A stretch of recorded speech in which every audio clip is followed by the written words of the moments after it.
अपने कलाम में यानी कुरान पाक में इरशाद फरमाता है, मा आता कुमुर रसूलु फखुजूह,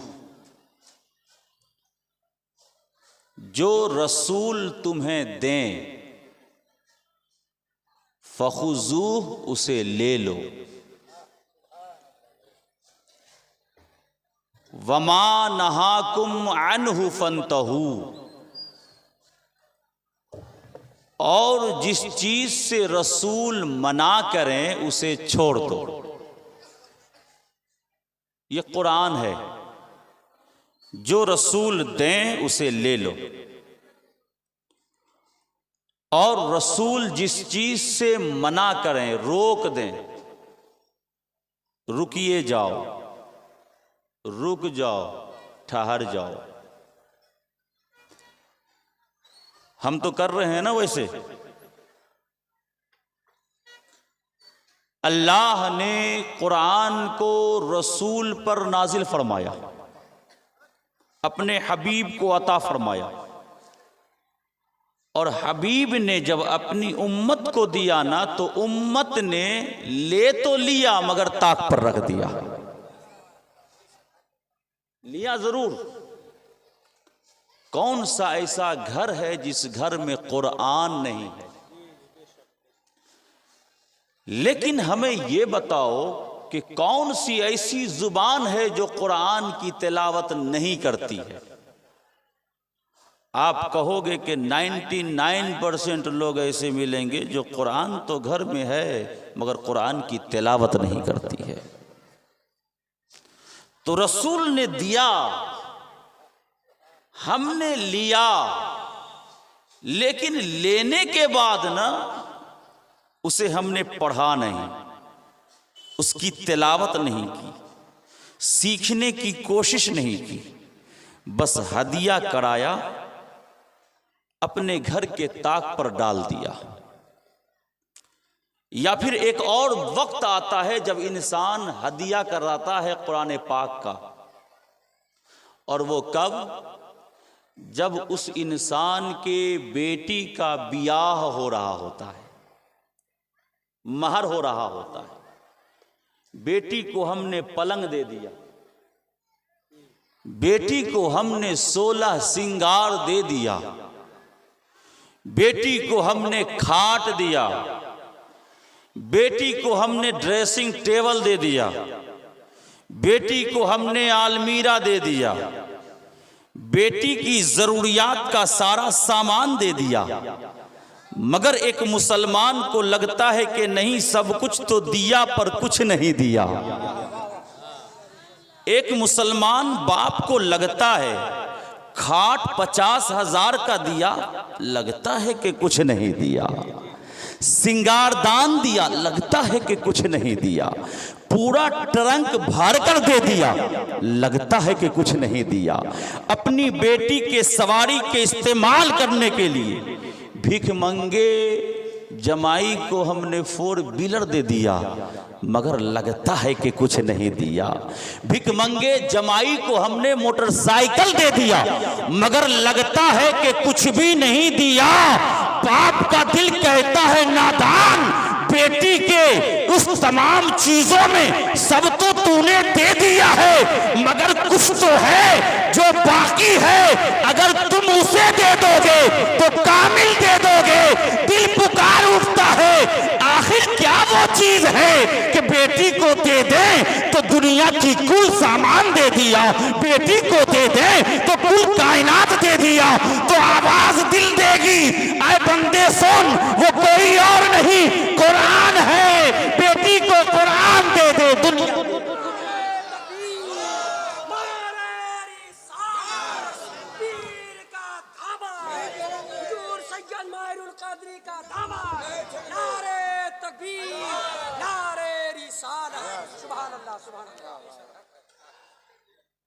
अच्छा बुझलेन, मैक से हट के बोले, बुझलेन।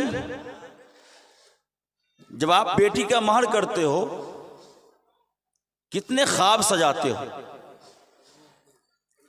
किसी को तो अच्छा जमाई मिल जाता, किसी को भिकमंगा जमाई मिल जाता। भिकमंगा सिर्फ वो नहीं होता है जो मस्जिद के आगे में बैठकर कटोरा लेकर के भीख मांग रहा हो। भीख मांगने वाला तो वो भी होता है कि मर्द होकर दूसरों का मोहताज बना बैठा है, उसे भी। और आज के डेट में जिसके पास जितना ज़्यादा पैसा है ना, वो उतना ही बड़ा भिकमंगा है। आप नोट करो जो मैं कह रहा हूँ। जिसके पास जितना ज़्यादा दौलत, वो उतना ही बड़ा चीपा। अपनार जुबान में, अपनार लैंग्वेज में अगर मैं कहूँ तो जो जितना बोड़ा उतना ही बोड़ो चीपा। जिसके पास जितना ज़्यादा माल है ना, उतना ही बड़ा भिकमंगा है। काहे की दौलत है फिर? तेरी है क्या? तेरी तो नहीं है ना। ये अल्लाह के फजल से तेरे पास दौलत आई है। अगर अल्लाह का फजल ना होता ना तो तेरे पास कुछ भी ना होता। और बचा करके करेगा क्या? मुझे भी तो बता दे। अगर मुझे कोई फायदे वाली बात बता दे तो मैं भी बचाऊं, हमारे उलमा भी बचाएं। कुछ तो बता। ये तो बता नहीं सकते कि कब्र में भी एक दुकान है। ये तो बता नहीं सकते कि कब्र में भी यही टका चलेगा। इसलिए कि तुमसे ज्यादा जानकार तो मैं हूं कि कब्र में जो क्या होगा, वो तुमसे ज्यादा जानकार मैं हूं। मैं जानता हूं कि कब्र में क्या होगा। कोई तो फायदा बताओ कि पैसा को सेव और बचाकर रखने से होता क्या है। मुसलमानों, ये दौलत दुनिया के ऊपर जो है ये ऊपर ही रह जाएगी। इंसान जब पैदा हुआ था तो नंगा होकर के आया था। कब्र जब जाएगा हाथ में कुछ ना होगा। अगर होगा तो कुरान के तिलावत का हाल होगा या फिर दिलों में ईमान का हाल।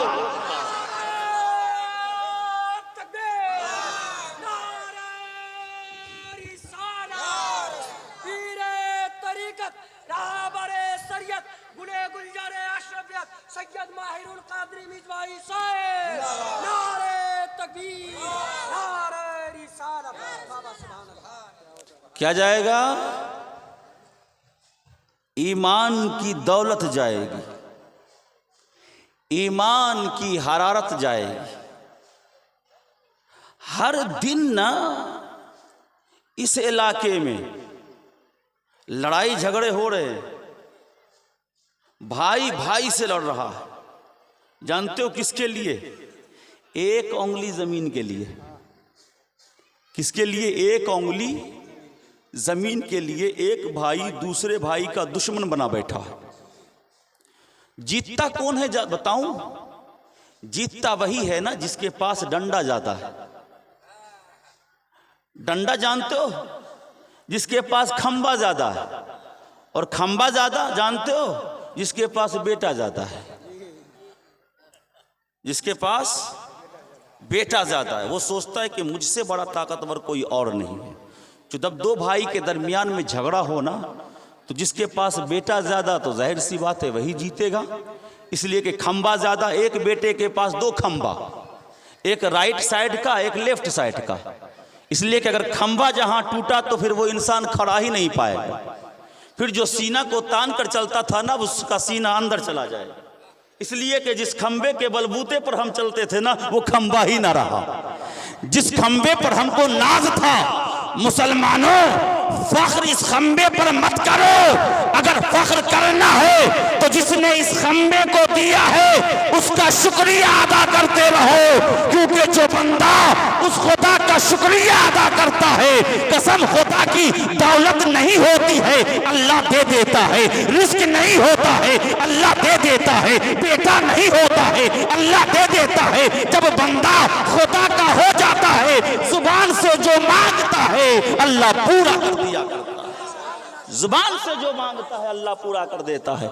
ये आपके बेटे आपको क्या देंगे?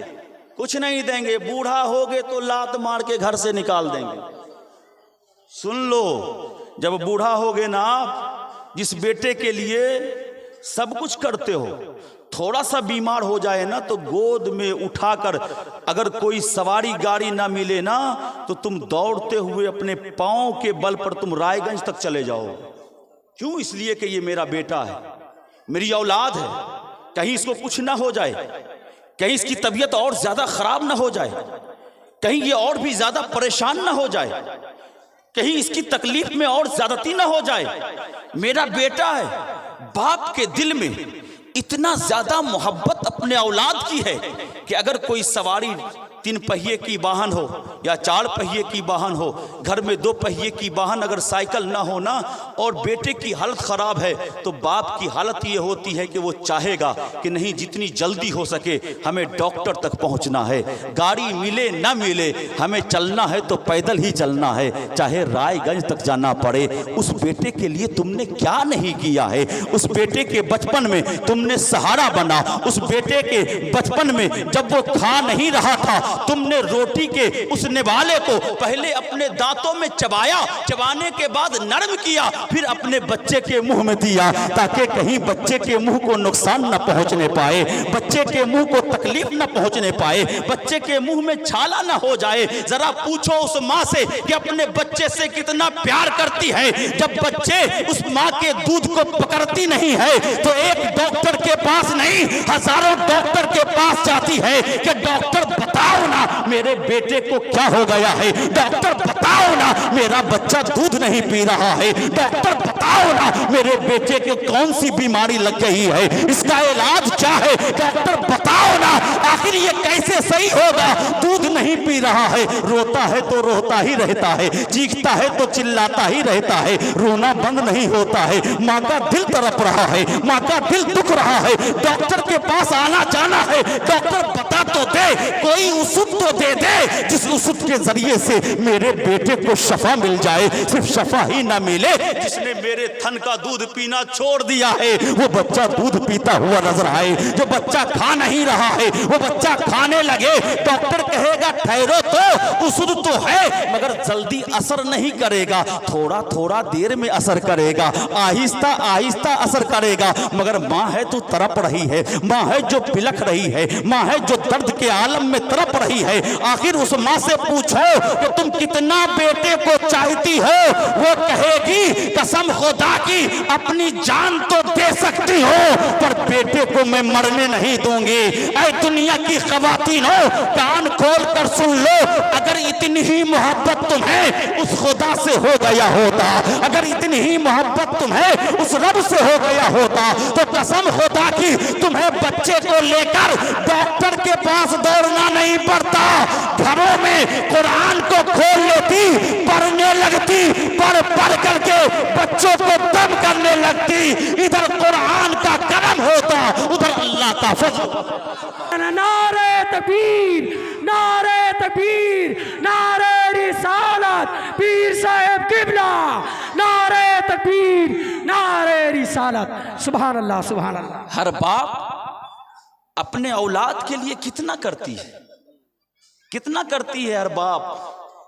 माँ अपने बच्चों के लिए कितना करती है, मगर जब वही माँ बूढ़ी हो जाती है, वही बाबा जब बूढ़ा होता है ना, तो बुढ़ापे के आलम में अगर उस बाप और माँ ने अपने बेटे को अपने करीब भी बुलाया ना, तो जवान बेटा अपने माँ के करीब नहीं आना चाहता है, जवान बेटा अपने बाप के करीब नहीं आना चाहता है। जानते हो इसकी वजह क्या है? इसकी वजह फ़कत यही है मुसलमानों, सिर्फ यही है जो मैं कह रहा हूं वही हकीकत है। अल हक़ व मा अक़ूल, इस वक्त हक वही है जो मैं कह रहा हूं। क्या वजह है? इसलिए कि बच्चा पैदा हुआ,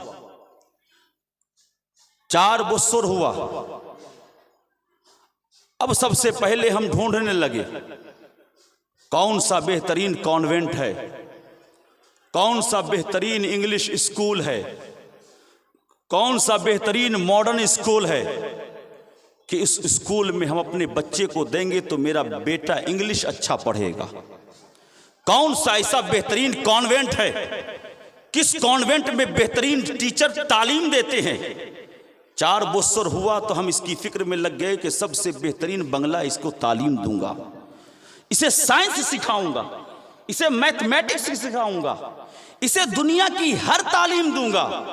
मगर उत्तर दिनाजपुर के मुसलमानों, आज जो मैं अपनी जुबान से कह रहा हूं कि 95% यहाँ के लोग ऐसे हैं जिन्हें दुनिया की तालीम की फिक्र तो सबसे पहले होती है। मगर आज घरों को उठाकर देख लो, अगर एक घर में 10 लोग रहते हैं तो बहुत कम ऐसा होता है कि उस 10 लोगों में से किसी एक को भी कुरान पाक की तिलावत करना आता हो।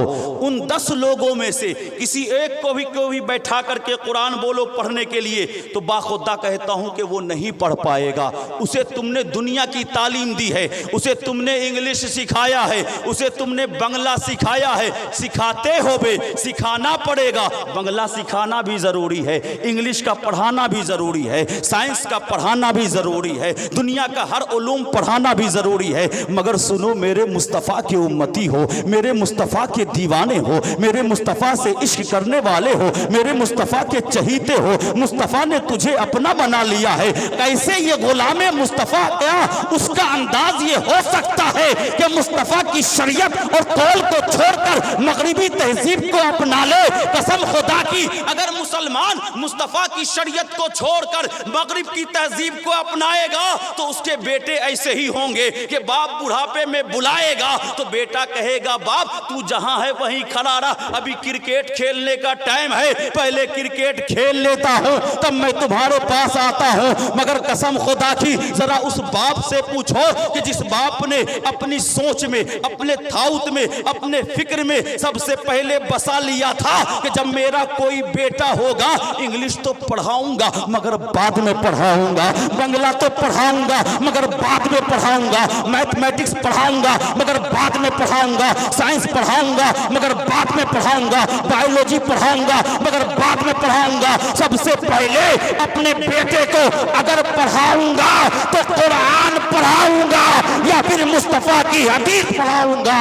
कसम खुदा की, जिसका बच्चा कुरान और हदीस पढ़ करके जवान हुआ हो, बाप बुढ़ापे में सिर्फ इशारा कर दे तो बेटा आता नहीं है, बाप के कदमों पर गिर जाता है और कहता है, बाप सुन सुन, तूने मुझे दुनिया की भी तालीम दी है, दीन की भी तालीम दी है, मगर दीन की तालीम की बरकत ये है कि मुझे मौलवी साहब ने पढ़ाया है कि बाप जन्नत के दरवाजों में से बीच का दरवाजा होता है, माँ जन्नत के, माँ के कदमों के नीचे जन्नत होती है। मैं मदरसे का छात्र हूँ, मैं मदरसे का तालिबे इल्म हूँ, मैंने मदरसे से पढ़ा है, मैंने मदरसे पे टूटी टूटी हुई चटाई पर बैठ करके रसूलुल्लाह का इल्म सीखा है। मैंने मदरसे के टूटी हुई चटाई ही नहीं, आप मदारिस इस्लामिया का नजारा करोगे तो अभी भी आपको पता चलेगा चंद मदारिस ऐसे हैं। खुद नौदा पश्चिम में चले जाओ, आप मदरसे में जाकर के देखोगे तो आपको पता चलेगा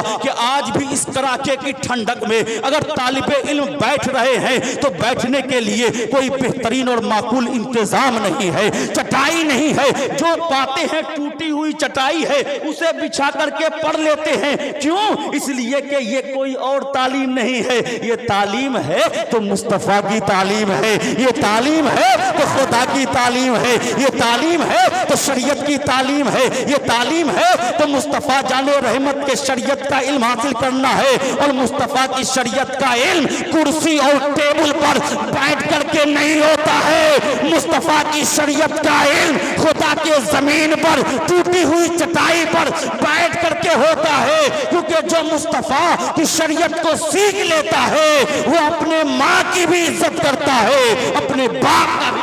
नारे तकबीर, नारे रिसालत, मसलक आला हजरत पीर साहब किबला, नारे तकबीर, नारे रिसालत। वाह वाह, सुभान अल्लाह, सुभान अल्लाह।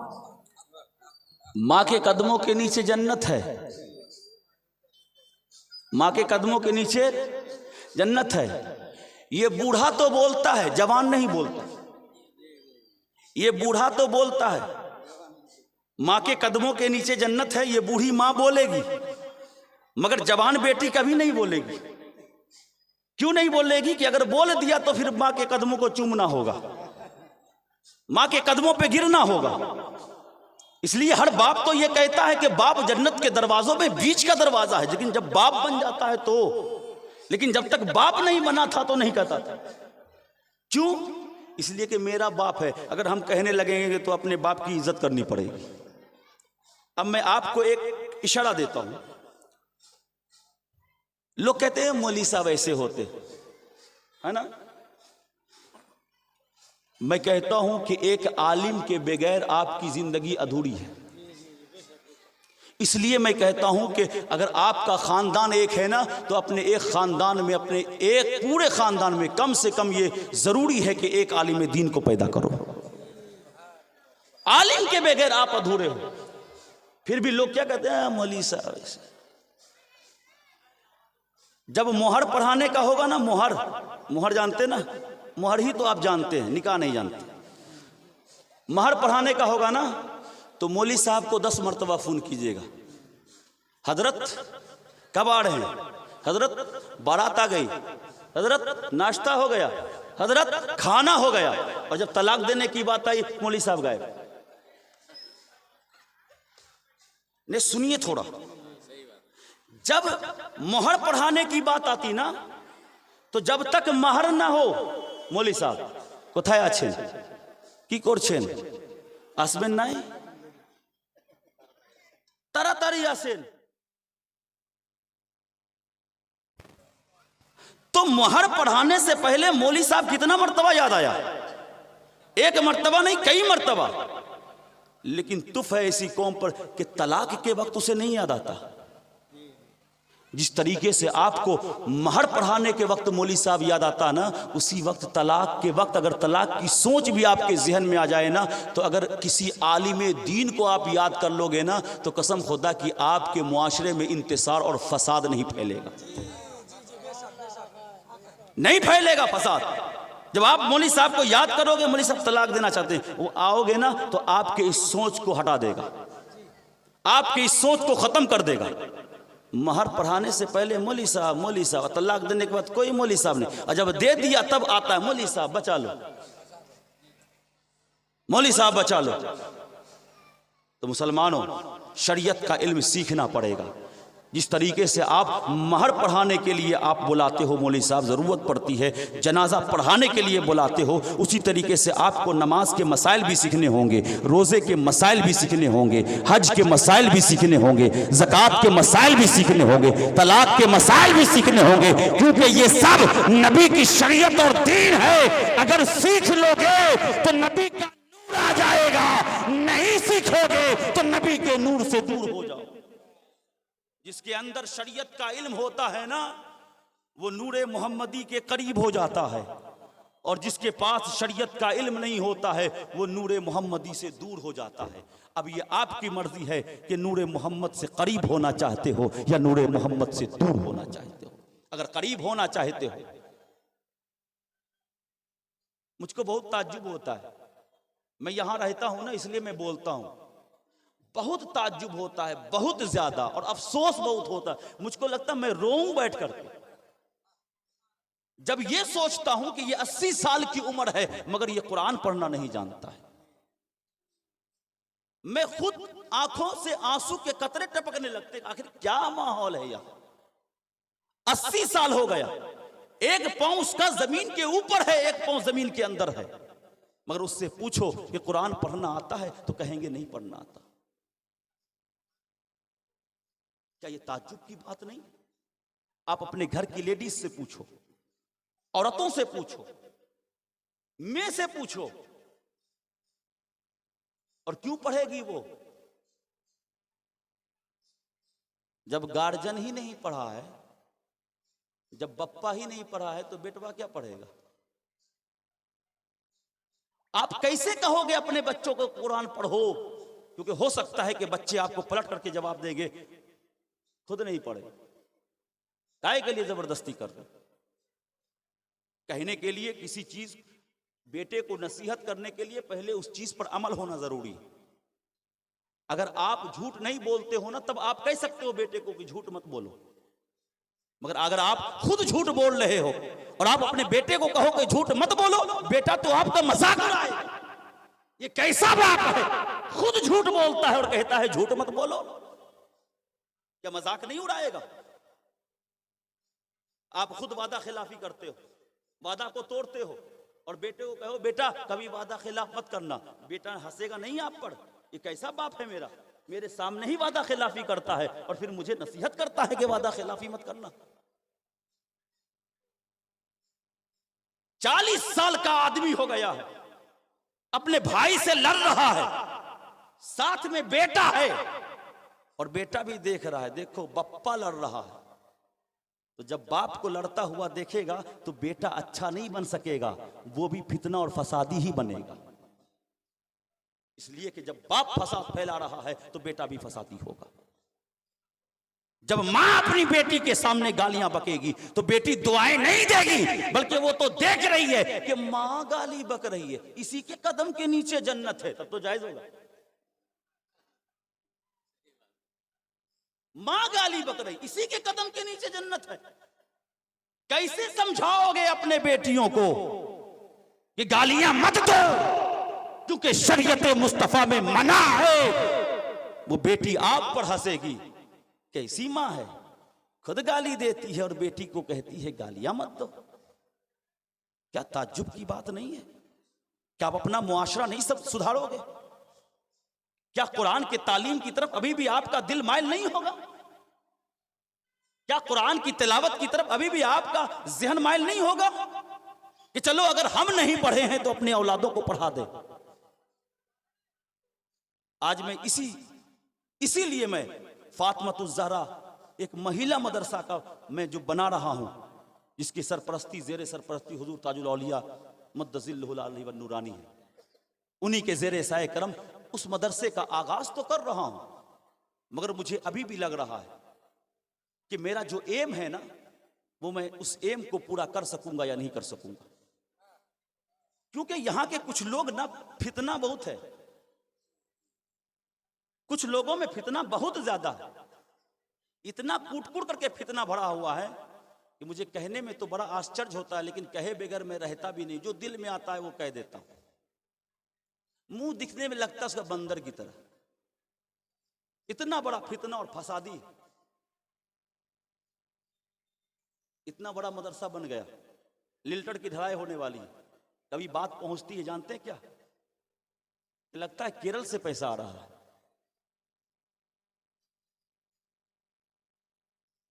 कहां से पैसा आ रहा है? और ये फसादी सिर्फ अवाम में नहीं है, ये फसादी हमारे जैसे कपड़ों में भी है। इसलिए पहचानो उनको। आज मैं आपके सामने सिर्फ इजहार करता हूं। इजहार इसलिए करता हूं कि ये मैं अपने आप को बताने के लिए नहीं इजहार कर रहा हूं, वो ये है कि हकीकत बात आप तक पहुंच जाए। तकरीबन उसमें कम व बेश 4 लाख रुपया मैंने अपने घर का लगाया हुआ। कितना? क्यों? क्या जरूरत पड़ी है मुझको? क्या जरूरत पड़ी है मैं अपने घर का पैसा आपके इलाके में खर्च करूं? क्या जरूरत पड़ी? आपकी बेटियों के लिए मैं सोचूं, क्या जरूरत पड़ी? आपके बहुओं के लिए मैं सोचूं, क्या जरूरत पड़ी? जैसे है रहने दो, जहां जाए जाए। मगर कसम खुदा की, जो अल्लाह के नेक बंदे होते हैं वो अपने लिए नहीं सोचते, वो अल्लाह के मखलूक के लिए सोचते। वो अपने लिए नहीं सोचते, वो अल्लाह के मखलूक के लिए सोचा करते। आज दुनिया ये कहती है, बहुत दिल को ठेस पहुंचता है, लेकिन बाखुदा बहुत सब्र करके काम कर रहा हूं। और जवाब मैं अकेले में नहीं देता हूं उसे, जवाब जब ये माइक मिलता है, ये महफिल मिलता है, तो जवाब देता हूं। क्योंकि मेरी आदत जो बोलने की है ना, बस मुझको मजमा दे दो, ये माइक दे दो, फिर मुझसे जितना चाहो सुन लो। और जब मैं अकेले हूं ना तो फिर सुन नहीं सकोगे। मैं बोलने का आदी इसी पर। इसलिए जो फितना उठाते हो ना वो कम करो। तो कहते हैं अपने नाम पर जमीन कर रहा, अपने नाम पर जमीन कर रहा है। मैं बोलूंगा इस इलाके में तो बहुत बुरा लगेगा।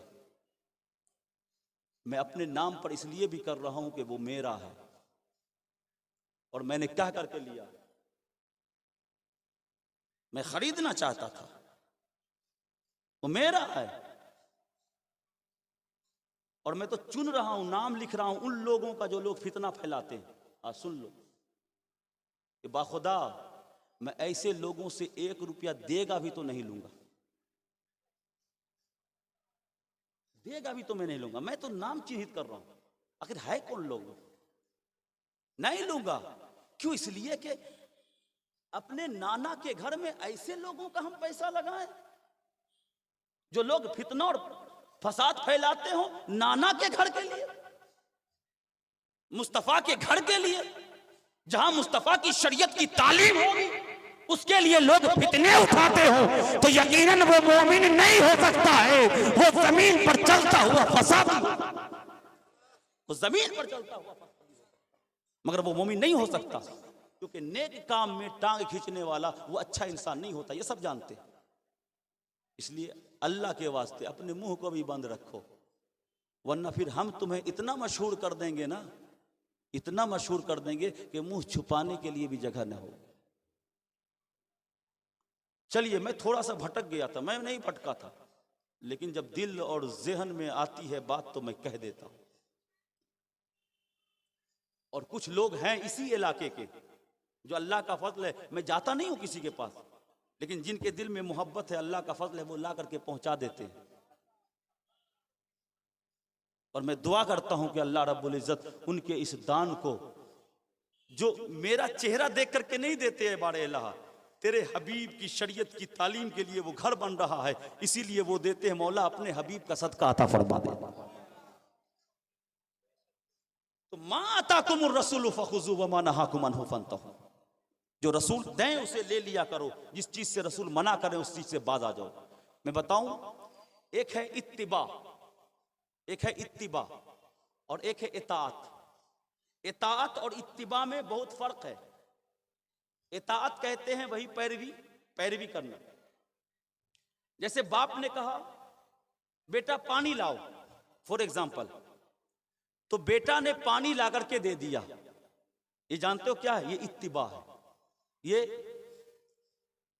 बेटा ने पानी लाकर दे दिया, ये इताअत है। क्या है ये? इताअत। मां ने कहा बेटी ये काम करो, बेटी ने कर दिया, इसे कहते हैं इताअत। यानी हुक्म को बजा लाने को इताअत कहते हैं, हुक्म को बजा लाने को इताअत कहते हैं। और इत्तिबा किसको कहते हैं? कि जो हुक्म है ना, उस हुक्म में अपनी जिंदगी फना कर देने को इत्तिबा कहते हैं। फना कर देने को, है ना, क्या कहते हैं? इत्तिबा कहते हैं। थोड़ा सा वर्ड समझिएगा तो पूरी तकरीर समझ में आ जाएगी। यहां से सिर्फ 2 ही लफ्ज है, क्या? इताअत और इत्तिबा। इताअत किसको कहते हैं? इताअत कहते हैं हुक्म मान लेने को, हुक्म मानना। अल्लाह ने कहा नमाज पढ़ो, इताअत है।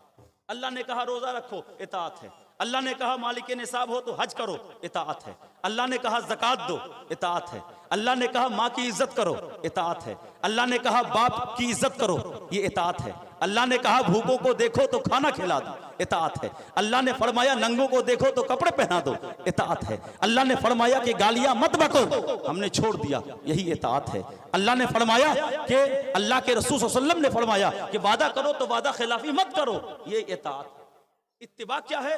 इत्तिबा ये है कि अपनी जिंदगी को उस हुक्म में फना कर देने को, यही इत्तिबा कहा जाता है। तो नमाज पढ़ना और है, लेकिन नमाज पढ़ने के बाद कमा हक़्क़हू, वो नमाज कबूल भी हो और उस नमाज की वजह से बंदा भी कबूल हो जाए, यही इत्तिबा है।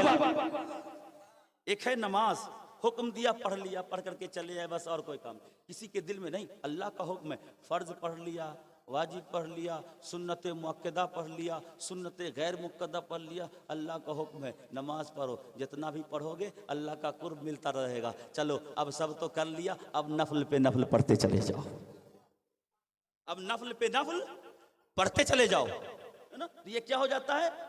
फर्ज और वाजिब पढ़ के निकले, ये क्या है? इताअत है। और हम उसके अलावा नवाफिल में भी हम मशगूल हो गए, तो इसी को इत्तिबा कहते हैं। इसको क्या कहते हैं? इत्तिबा। अब सुनो कि इत्तिबा और इताअत में क्या फर्क। हम जो करते हैं ना वो इताअत है, हम जो करते हैं वो इताअत है। अल्लाह ने फरमाया नमाज पढ़ो, नमाज का वक्त आया तो पढ़ लिया, ये इताअत है। लेकिन सुनो, इत्तिबा बहुत ऊंची चीज है। ये इत्तिबा का मकाम सबको नहीं मिलता। इत्तिबा का मकाम उसे ही मिलता है जिसे अल्लाह चुन लेता है। इत्तिबा का मकाम सबको नहीं मिलता। इत्तिबा का मकाम फकत उसी को मिलता है जिसने अपनी जिंदगी को इश्क़े रसूल में खर्च कर दिया, इश्क़े रसूल में फना कर दिया। अपनी जिंदगी को, अपनी लाइफ को, होल लाइफ, पूरी जिंदगी अल्लाह के रसूल की इश्क और उसके मोहब्बत में पूरी जिंदगी फना कर दे, उसे ही इत्तिबा की दौलत मिल जाती है।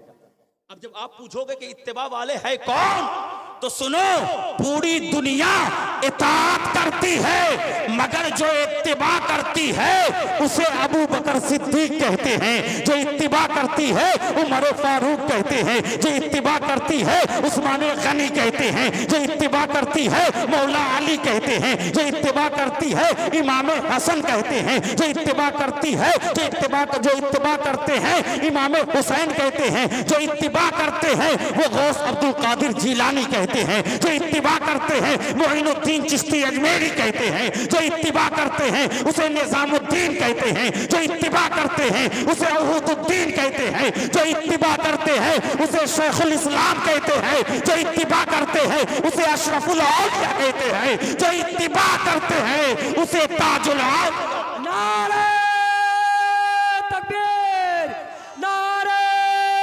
रिसालत, हुजूर सैयद माहिरुल कादरी मिसबाही साहब, नारे तकबीर, नारे रिसालत। अब बुझलेन, इताअत और इत्तिबा में बहुत फर्क है।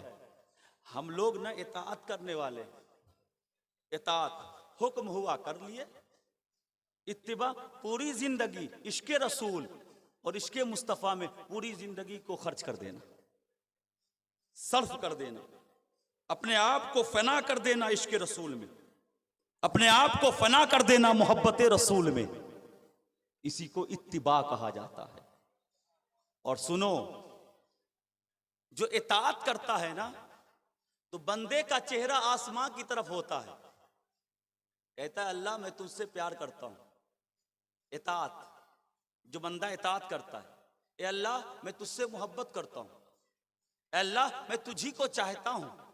लेकिन जो इत्तिबा वाले होते हैं ना, तो बंदा नहीं कहता, अल्लाह का खुद हुक्म होता है, अल्लाह खुद फरमाता है, ऐ बंदे मैं तुझसे मोहब्बत करता हूं।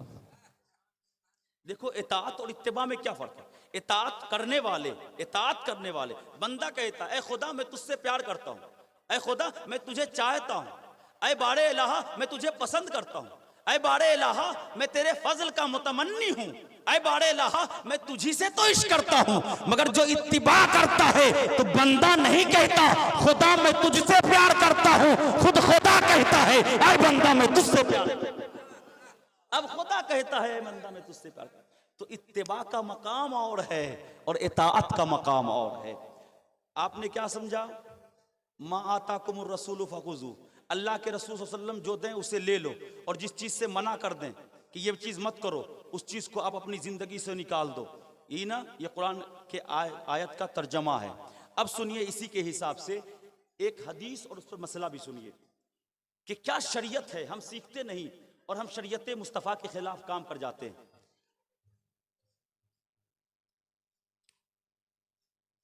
अगर इस पूरे अटरोय हो, नौदा हो, रामपुर हो, पूर्वा नौदा हो, डांगीपारा हो, मध्य नौदा, देखिए मुझको सब नाम याद है, ठीक है, गोटला इलाका नाम याद, जो भी हो, अगर किसी के कान को पता चल जाए, उसको खबर मिल जाए कि इटा रोड आछे ना, रोड और किनारे जमीन बिछे, तो एक नहीं 100 आदमी लेने के लिए तैयार होगा कि नहीं होगा। अगर किसी को खबर मिल जाए कि इस रोड के किनारे जमीन मिल रही है, जमीन बिक रही है ना, बेचने वाला कोई है, तो भीड़ लग जाएगी, ए अमा के दे दे, मुझको दे दो, मुझको दे दो, ठीक है, होता है ना। अब जो मसला सुना रहा हूं वो यकीनन आप गौर से सुने। हम कहां ठोकर खाते हैं ना, इंसान अगर गलत करेगा तो ठोकर खाएगा, बाखुदा ठोकर खाएगा। अगर इंसान सही करेगा और शरीयत मुत्तहरा के मुताबिक चलेगा तो कभी भी वो ठोकर नहीं खा सकता। ये मेरा ईमान भी है और ईकान भी है। जमीन बिक रही है रोड के किनारे। अरे हम भी कभी कभी तैयार हो जाते हैं, थोड़ा सा ले लेते हैं, बारी बनावे जोनो, हम भी तैयार हो जाएंगे, जमीन बिक रही है। लेकिन जो शरीयत का मसला है वो मैं आपको बताता हूं। जिसकी जमीन है, जिसकी जमीन, उससे एक इंसान बात कर रहा है, एक इंसान, दूसरा जो खरीदने वाला है ना, एक इंसान गया उसके घर पर बात कर, सुल्लम की अपनी जमीन बेचते चाहे छेन, जय हो, आप जमीन बेचना चाहते हैं तो कुत्तो टका दाम, तो बोलो 1 लाख रुपया शतक। अब बातचीत होते होते होते होते बोला 90,000 रुपया शतक दे दो। तो अब बात दोनों की हो गई। सुनिएगा थोड़ा, बात दोनों की क्या है, अभी ताजा ताजा मामला है, मैं इसलिए ये मसला छेड़ रहा हूं, इसलिए छेड़ रहा हूं। 90,000 पर बात हो गई और किसी ने, जिसने बात की ना 90,000 पर, उसने बयाना जो होता है ना कि लो रखो, आप ले लो, उसके बाद मेरे को रजिस्ट्री जब दोगे ना तो पूरा पैसा तुमको दे देंगे, तुम रजिस्ट्री हमको दे देना। ऐसे बात होती है। लेकिन इतने में अब कोई दूसरा और तीसरा आदमी ने सुन लिया, है ना, वो जमीन बिकने वाली है, बेच रहा है, और यहां बेचने वाले और खरीदार ने एक आदमी से क्या कर ली, बात भी कर ली और बयाना भी ले चुका। अब दूसरा आदमी क्या कह रहा जानते हो, अरे छोड़ना उसको, हम 1 लाख रुपए देंगे, हमको दे दो, मैं 1 लाख रुपए दूंगा, मुझको जमीन दे दो। बात हो चुकी है पहले, बयाना भी ले चुका है उसने। अब एक तीसरा आदमी जा रहा है, 90,000 बहुत कम दे रहा है, बहुत कम है ये, हम तुमको 1 लाख रुपया देंगे, उसका वापस करो, मुझको दे दो जमीन। अब जाहिर सी बात है बेचने वाले के दिल में तो गदगदाएगा, अरे 10,000 कम नहीं है और 10 शतक जमीन है, 1 लाख टका हो जाएगा, वो तो 1 लाख कम देगा, ये देगा तो 1 लाख टका ज्यादा देगा, छोड़ो उसको, बेच दो इससे। होता है ऐसा, बोला ठीक है ठीक है ठीक है। अब वो भी 1 लाख टका दे दिया बयाना। जिसकी जमीन है वो तो गदगद है। बेटा हराम का खा करके कब्रिस्तान में सोचोगे कि कब्र में आलो होगा तो होगा, हराम का खा के सोचोगे कि गोटला इलाका के तालिब इल्म को बुला के कुरान खानी करवा लेंगे और मेरे कब्र में आलो हो जाएगा, तो भी नहीं होगा। अब तीसरा चौथा पहुंच गया कि तो दाम हुआ, तो कहा 1 लाख हुआ। इस जमीन की कीमत 1 लाख, अरे बहुत ज्यादा है, हम तुमको 1,20,000 टका देंगे। मैं आपके इस मोहल्ले की बात कर रहा हूं, ऐसा हो रहा है, 1,20,000 टका दूंगा। अब जाहिर सी बात है जिसकी जमीन है दिल में तो फूटेगा ना, टका है, टका का कौन लालच नहीं करता। 10 टका रोड पर गिरा दो तो कोई भी मानुस उठा के लेके चल देगा। आज उतना शरीफ नहीं है कोई, दाएं बाएं आगे पीछे देखेगा कोई नहीं दिख रहा, 10 टका भी पड़ा हो तो उठा करके जेब में धर लेगा और सोचेगा ये मेरे बपौती में, चल ठीक तो है, 2 कप चाय का दाम हो गया, एक सुबह पी लेंगे फजर के वक्त, 4 बजे भोर में उठ करके एक शाम में पी लेंगे। लेकिन उसे ये एहसास नहीं है ये जो टका उठाया है ना, इससे हमने अगर कुछ पिया तो ये हमारे लिए सही नहीं होगा, शरीयत ने इसे उठाने ही से मना किया, चे जाए उसको इस्तेमाल करने से, उसके जरिए से चाय पीने। अब तीसरा भी हो गया ना, 1,20,000 रुपया। सोचा चलो ठीक है, अब तो 30,000 ज्यादा हो गया, 1 लाख के बाद फिर यहाँ 90,000, 30, अब 3 लाख रुपया ज्यादा हो गया। 3 लाख रुपया में चाहेंगे हम 4 व्हीलर गाड़ी भी सेकंड हैंड खरीद सकते हैं, उतना भी टका होगा और 4 व्हीलर गाड़ी भी होगी। अब इसके दिल में फिर लालच हुई, कहा ठीक है, कहा लो 1 लाख रुपए हम भी तुमको एडवांस दे रहे हैं। अब उसने रख लिया। अब जो रख लिया ना, तो जाहिर सी बात है उस आदमी ने 3 लोगों से लिया टका, 1 को देगा, 2 को वो धोखा देगा, तो को धोखा देना ही देना है। ये हो ही नहीं सकता कि 3 से पैसा लेकर के तीनों को वो जमीन देते, जमीन तो एक ही है ना, धोखा तो देगा ही देगा 2 को। अब सुनिए अल्लाह के रसूल सल्लल्लाहु अलैहि वसल्लम की हदीस पाक। अल्लाह के रसूल सल्लल्लाहु अलैहि वसल्लम ने इरशाद फरमाया कि जिस शख्स ने भी मोल भाव किया, मोल भाव जानते हैं ना, मोल भाव 50 टका की चीज नहीं 40 टका में दे दो, नहीं 40 टका में 45 रुपया में ले लो, इसको मोल भाव कहते हैं। यानी टका जो है ऊपर नीचे जो होता है ना, खरीदार जो करवाता है, खरीदने वाला, मांस खरीदने जाते हो 200 टका 180 टका चलबे, छोटो जानवर गोश्त আছে दिए देन, छोटो जानवर गोश्त আছে दिए देन 180 टका चलबे, है ना, ये 200 टका ठीक नहीं तो होता है ना। इसी को कहते हैं, जो टका ऊपर नीचे होता है ना, उसी को कहते हैं मोल और भाव। और अल्लाह के रसूल सल्लल्लाहु अलैहि वसल्लम ने यही मोल और भाव में कि जब एक चीज का मोल भाव किसी से हो चुका हो, फिर तीसरा आदमी आकर उसको मोल भाव करे, अल्लाह के रसूल ने फरमाया है फलैसा मिन्ना, वो हम में से नहीं, वो हम में से नहीं है, हम में से नहीं है। कौन से इस्लाम की बात करते हो, किस इस्लाम की बात करते हो? वो हम में से नहीं, यानी रसूलुल्लाह के चाहने वाले में से तुम नहीं हो, तुम धोखा दे रहे हो। और आजकल जो चला है ना तिजारत, आप देखोगे बहुत सारा जो होलसेलर वगैरह होगा ना, बहुत सारा बड़ी बड़ी जो दुकानें होती हैं, उसमें ना अपना एक बंदा छोड़े रखता, अपना एक बंदा, कि कोई ग्राहक आए ना, तो ग्राहक जब दाम मोल करने लगे ना, तो तुम बीच में आ जाना, आने के बाद बोलना ना, उसको छूने के बाद बोलना इटा भालो, खूब भालो आछे, इटा कपड़ा भालो आछे, तुम लेबेन ना, अगर अपनी लेबेन ना तो हम ही लिए लेबो, है ना, तीसरे को लगाए रहता है।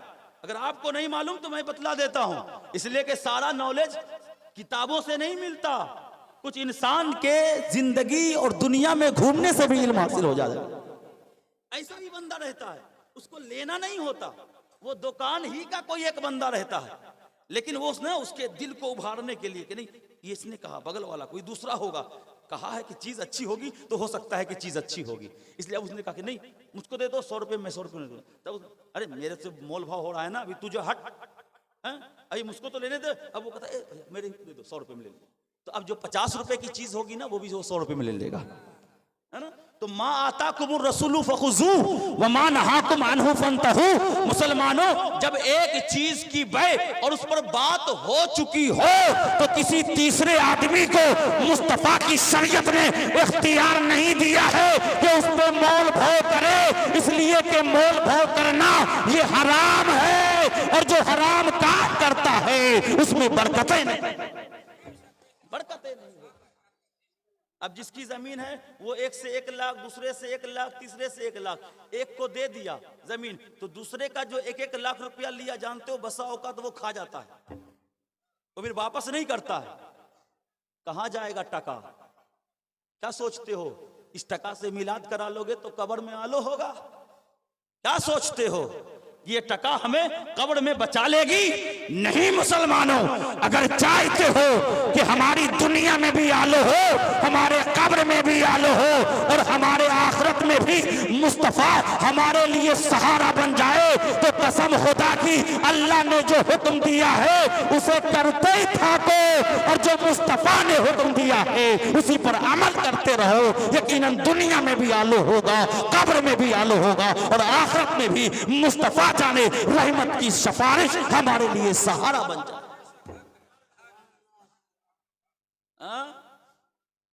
अभी तकरीर सुन लिए ना कि किसी के मोल भाव पर मोल भाव नहीं करना है। अब कल जो होगा ना, फिर जाकर के मोल भाव वैसे ही करेगा। दिल में है कुछ खौफे खुदा, कुछ है मोहब्बत मुस्तफा? अगर है मुसलमानों तो छोड़ दो उन तमाम चीजों को जिन चीजों से मेरे नबी ने मना फरमाया है। आप चाहते हो, अरे मेरे नबी का हुस्न इतना लाजवाब है ना कि दुनिया ये कहती है कि मेरा बेटा शराब पीता है, शराब की आदत पड़ गई है, ये लत कैसे जाएगी? मेरे बेटे को लॉटरी की लत पड़ चुकी है, कैसे जाएगी? मेरा बेटा इश्कबाज हो चुका है, ये आदत कैसे जाएगी?